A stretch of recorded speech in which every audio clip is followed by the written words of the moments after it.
नमस्कार दोस्तों। लोकसभा चुनाव 2024 की तारीखों का ऐलान हो गया है। मुख्य चुनाव आयुक्त राजीव कुमार ने कहा, देश में 7 चरणों में चुनाव कराए जाएंगे और 4 जून को चुनाव के नतीजे सामने आएंगे। चुनाव की तारीखों के घोषणा के साथ ही देश भर में आदर्श चुनाव आचार संहिता लागू हो गई है। आपको बता दें, स्वतंत्र और निष्पक्ष चुनाव कराने के लिए चुनाव आयोग के बनाए गए नियमों को आचार संहिता कहते हैं। यह चुनाव प्रक्रिया खत्म होने तक बरकरार रहती है। आइए जानते हैं कि चुनावों में आचार संहिता लागू होने पर किन किन चीजों पर पाबंदी लग जाती है। भारतीय चुनाव आयोग आचार संहिता को राजनीतिक दलों की सहमति से तैयार करता है। इसके लागू होने के दौरान राजनीतिक दलों और उम्मीदवारों पर कुछ पाबंदियां लगाई जाती हैं ताकि सभी उम्मीदवारों को चुनाव लड़ने में बराबरी का मंच मिल सके।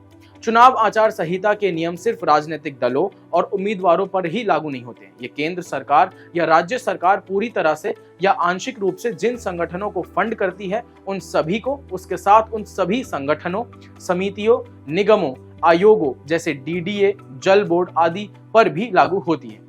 इन संगठनों का अपनी उपलब्धियों का विशिष्ट रूप से विज्ञापन करना या नई सब्सिडी की घोषणा करना आचार संहिता का उल्लंघन माना जाता है। चलिए समझते हैं कि आचार संहिता किन किन पर लागू होती है और इसके उल्लंघन पर चुनाव आयोग क्या कार्रवाई कर सकता है।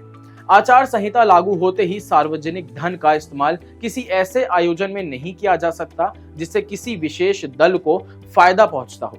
सरकारी गाड़ी, सरकारी विमान या सरकारी मशीनरी का इस्तेमाल चुनाव प्रचार के लिए नहीं किया जा सकता।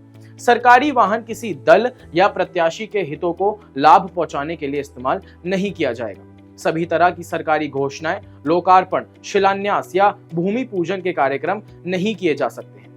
प्रत्यक्ष या अप्रत्यक्ष रूप से जुड़े हुए सभी अधिकारियों, पदाधिकारियों के ट्रांसफर और तैनाती पर प्रतिबंध होगा।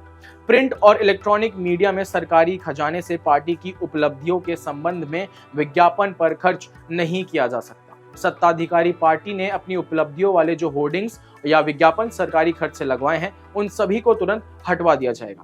किसी भी पार्टी, प्रत्याशी या समर्थकों को रैली या फिर जुलूस निकालने या चुनावी सभा करने की पूर्व अनुमति पुलिस से लेना अनिवार्य होगा। कोई भी राजनीतिक दल जाति या धर्म के आधार पर मतदाताओं से वोट नहीं मांग सकता है। संबंधित राज्य और केंद्रीय सरकार की आधिकारिक वेबसाइटों से मंत्रियों, राजनेताओं, राजनीतिक दलों के सभी संदर्भों को निकाल दिया जाता है।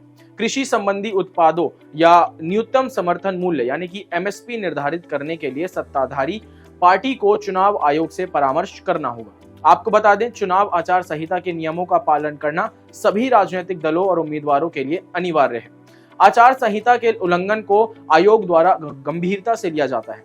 चुनाव आयोग उल्लंघन करने वाले प्रत्याशी या राजनीतिक दल पर कार्रवाई कर सकता है। संबंधित अधिकारी जिसके क्षेत्र में उल्लंघन हुआ है, उस पर भी कार्रवाई की जा सकती है। मामले की गंभीरता को देखते हुए चुनाव आयोग उम्मीदवार को चुनाव लड़ने से भी रोक सकता है। जरूरी होने पर आपराधिक मुकदमा भी दर्ज कराया जा सकता है।